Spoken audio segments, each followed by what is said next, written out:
Assalamualaikum warahmatullahi wabarakatuh. Jumpa lagi di ruang belajar matematika, belajar tuntas, belajar menyenangkan. Kali ini kita akan membahas materi tentang matrik. Pada dasarnya, matrik ini sudah banyak kita temukan dalam kehidupan sehari-hari. Seperti posisi peserta upacara bendera saat berbaris. Itu merupakan matrik. Kemudian, posisi duduk di ruang kelas juga merupakan bentuk dari matrik.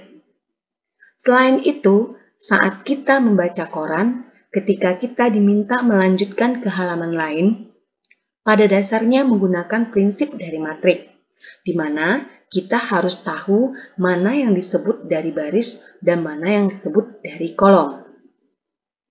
Kali ini, kita akan membahas tentang pengertian dari matrik, kemudian ordo dan notasi suatu matrik, serta jenis-jenis dari matrik. Baiklah, sekarang silahkan menonton videonya.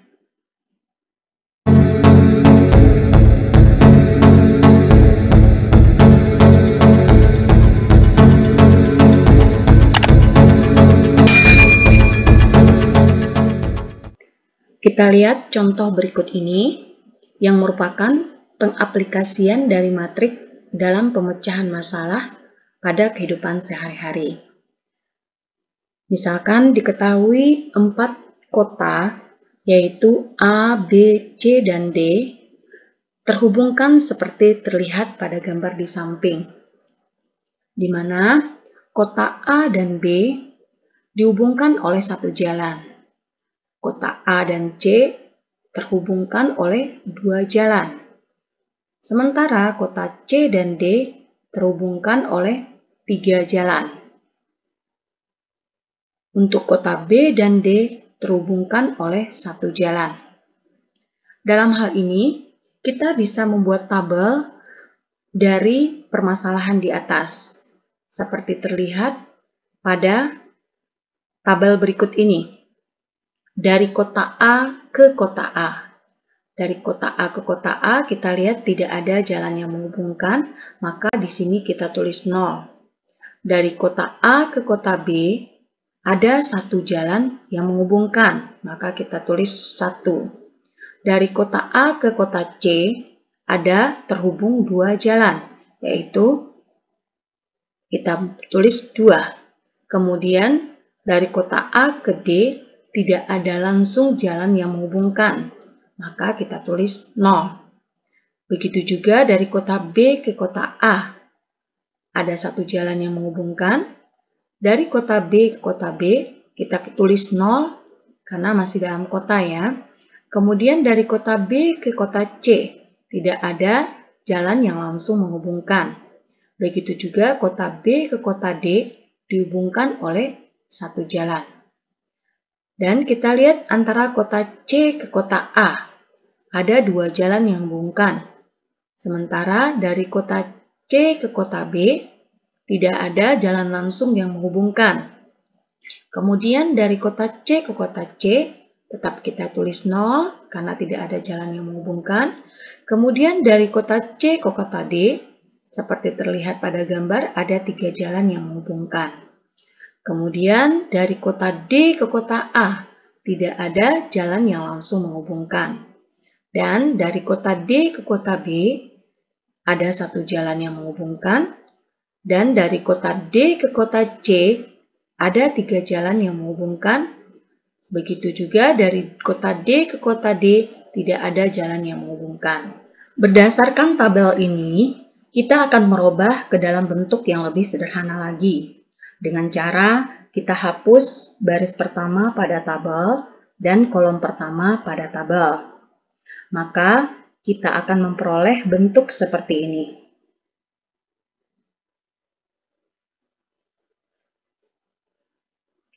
Ini bentuk yang kita peroleh. Dengan menambahkan tanda kurung kiri dan kanan, maka ini kita sebut dengan matrik. Jadi, dapat kita tarik suatu pengertian bahwa matrik itu adalah susunan dari bilangan-bilangan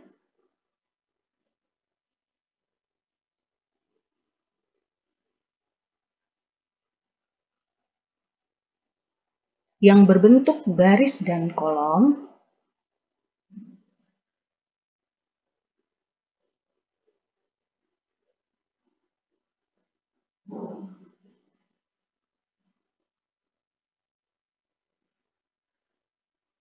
di mana bilangan-bilangan yang menyusun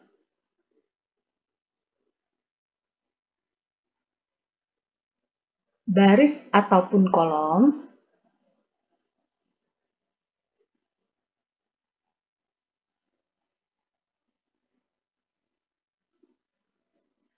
dari suatu matrik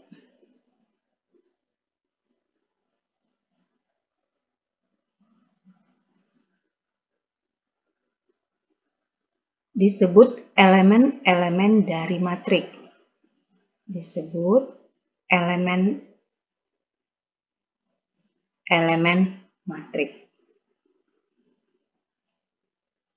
Oke.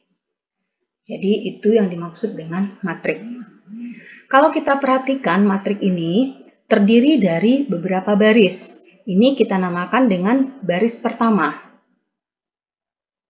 Ini baris kedua. Ini baris ketiga. Ini baris keempat.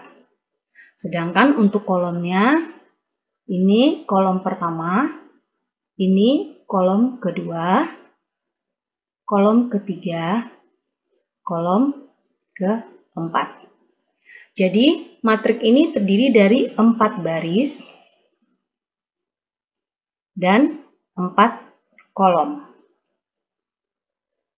Jika matrik ini kita namakan dengan matrik A, jadi dapat kita simpulkan bahwa matrik A ini berukuran 4 kali 4, yaitu 4 baris dan 4 kolom. Untuk hal ini kita namakan dengan ordo. Jadi ukuran matrik itu kita namakan ordo. Sesuatu yang harus diingat bahwa ordo ini selalu diawali oleh baris. Jangan sampai terbalik. Jadi selalu diawali oleh baris. Maka untuk angka pertama adalah baris, untuk angka kedua adalah kolom. Bisa kita lihat contoh yang lainnya. Misalkan kita mempunyai matrik B dengan elemen-elemen 1, 3, min 1, min 2. Oke. Ini adalah matrik yang berordo 3 kali 2, di mana barisnya ada 3. Ya, ini baris 3. Ini baris pertama, ini baris kedua, ini baris ketiga. Dan ini kolom pertama, ini kolom kedua. Dapat disimpulkan bahwa matrik ini ordonya adalah 3 kali 2. Ya, jadi 3 baris dan 2 kolom. Jangan ditulis 2 kali 3, karena itu akan menyatakan barisnya 2 dan kolomnya 3. Jadi tidak sesuai dengan yang dicontohkan. Oke, dapat kita lihat bentuk umum dari matrik ini. Kalau kita tulis secara umum, maka bentuk umum dari matrik ini adalah seperti ini. Matrik A dengan elemennya adalah A11, A12, A13, sampai A1N. Kemudian elemen kolom pertamanya A11, A21, sampai AM1. Jadi dapat dikatakan bahwa misalkan A12 ini adalah elemen matrik, elemen baris pertama, ya. Pertama, kolom kedua. Ya, ini adalah elemen baris pertama, kolom kedua, karena terletaknya pada baris pertama dan kolom kedua. Dan begitu juga yang lain, A23, berarti ini elemen baris kedua, kolom ketiga. Kemudian, jika ini A11, A12, A13, kemudian titik-titik A1N, ini adalah elemen baris pertama. Nah, elemen baris pertama. Jadi, semua baris pertama itu kita namakan elemen. Kalau seandainya ditanyakan, tentukanlah elemen dari baris pertama. Jadi, semuanya kita tulis. Karena tidak menyebutkan kolom. Kemudian, A13, A23, M3. Ya. Ini kita sebut dengan elemen kolom ketiga. Elemen kolom ketiga. Kemudian untuk AIJ ini adalah AIJ. Yang dimaksud dengan AIJ adalah elemen baris ke I, elemen baris ke I dan kolom ke J. Dan kolom ke J. Ya, mungkin kita sudah tahu bahwa I itu adalah 1, 2, 3 sampai I itu bisa kita kasih keterangan yaitu 1, 2, 3, titik-titik sampai M ya. Kemudian J sama dengan 1, 2, 3, titik-titik sampai N. Jadi itulah bentuk umum daripada matrik. Oke, sekarang kita lanjut kepada jenis-jenis dari matrik. Baiklah, sekarang kita lanjut kepada jenis-jenis matrik. Pada dasarnya, jenis matrik itu bisa kita lihat dari banyaknya baris dan kolom penyusunnya. Pertama, yaitu kita kenal dengan matrik baris. Matrik baris yang hanya memiliki satu baris saja. Seperti kita lihat pada contoh ini ada matrik A yang elemen-elemennya 2, min 3, dan 6. Ini hanya terdiri dari satu baris saja. Begitu juga dengan matrik B yang elemen-elemennya min 1, 9, 2, dan 1. Ini adalah matrik baris juga. Jika kita memiliki matrik baris, secara otomatis juga ada yang disebut dengan matrik kolom. Sama seperti matrik baris tadi, bahwa matrik kolom hanya memiliki satu kolom saja. Seperti contoh bisa kita lihat, ini matrik A dengan elemen-elemen penyusun kolom pertama, kolomnya adalah 2 dan 5. Matrik B, min 2, 4, 3, dan 8. Itu kita sebut dengan matrik kolom. Kemudian kita juga ada mengenal yang namanya matrik persegi atau bujur sangkar, di mana pada matrik persegi ini banyak baris dan banyak kolomnya sama. Ya, seperti kita lihat pada contoh, ini matrik A memiliki 2 baris dan memiliki 2 kolom dengan ordonya 2 kali 2 tentunya ya. Jadi ini kita sebut dengan matrik persegi atau bujur sangkar. Begitu juga dengan matrik C. Matrik C ini memiliki 4 baris dan 4 kolom. Ya, dapat kita tulis ordonya 4 kali 4 ya. Jadi ini kita namakan matrik bujur sangkar. Kemudian kita lihat jenis matrik jika ditinjau dari elemen-elemen penyusunnya. Ya, di sini kita akan mengenal nantinya yang namanya matrik diagonal. Ya, seperti yang tertulis bahwa matrik diagonal itu adalah semua elemennya adalah 0. Kecuali elemen pada diagonalnya tidak semua bernilai 0. Jadi semua elemennya bernilai 0 kecuali pada diagonalnya. Ini kita lihat pada contoh. Ya, ini diagonalnya tidak bernilai 0. Tapi selain dari diagonal bernilai 0. Tapi tidak tertutup kemungkinan ya, salah satu dari angka yang terdapat pada diagonal ini bernilai 0. Ya, tapi untuk yang lainnya kan tidak. Sehingga ini kita namakan dengan matrik diagonal. Kita lihat nih matrik B juga sama. Diagonal utamanya ada nilainya. Sedangkan yang lain bernilai 0. Itu yang disebut dengan matrik diagonal. Yang pasti, matrik diagonal ini adalah matrik bujur sangkar, di mana banyak baris dan banyak kolomnya harus sama. Kemudian, untuk matrik identitas. Berbicara tentang matrik identitas ini, kita mengenal dua buah matrik, yaitu identitas terhadap penjumlahan dan identitas terhadap perkalian. Kita lihat dulu matrik identitas terhadap penjumlahan. Untuk matrik 0 disebut matrik identitas terhadap penjumlahan. Jika untuk sembarangan matrik A berlaku, A ditambah 0 sama dengan A, sama dengan 0 ditambah A. Dalam hal ini, matrik 0 ini semua elemen-elemennya bernilai 0. Ya, semua elemen-elemennya bernilai 0, ya sama seperti kita menjumlahkan angka.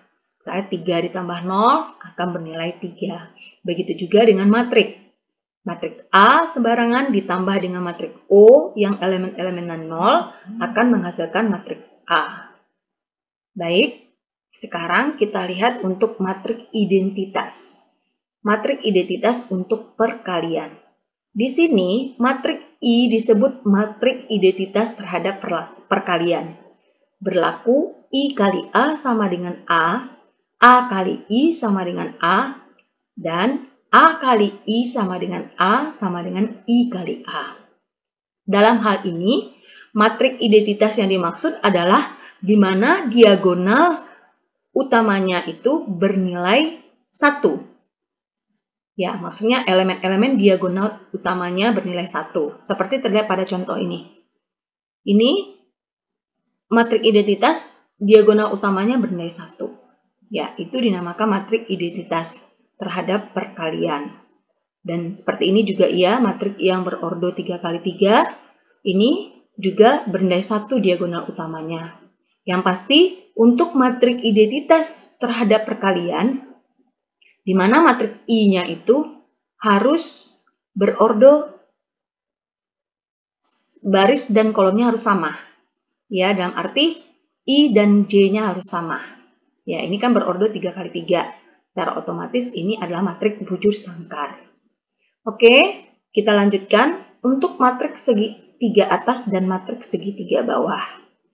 Di sini bisa kita baca pengertiannya bahwa matrik segitiga atas adalah matrik persegi yang semua elemen di bawah diagonalnya bernilai 0. Kita lihat contohnya. Ini matrik persegi ya, dengan ordo 3 kali 3. Kita lihat diagonal utamanya. Pada diagonal utama terlihat bahwa di bawah diagonal elemen-elemennya bernilai 0. Maka ini kita bisa lihat berbentuk segitiga ya. Maka ini dinamakan matrik segitiga atas karena terletak di atas elemen-elemen yang bernilai 0. Itu yang dinamakan dengan matrik segitiga atas. Kemudian bagaimana dengan matrik segitiga bawah? Sama, kebalikan dengan yang tadi. Kita lihat diagonal-diagonal utamanya. Elemen pada diagonal utamanya, di atas diagonal utama, elemen-elemen dari matriknya bernilai 0. Ini, kalau kita tarik, ini akan berbentuk segitiga. Ya, tapi tidak tertutup kemungkinan ya, salah satu dari elemen yang terletak di bawah diagonal utama ini akan ada yang nilainya 0. Jadi, ini sudah terlihat bahwa ini adalah segitiga bawah.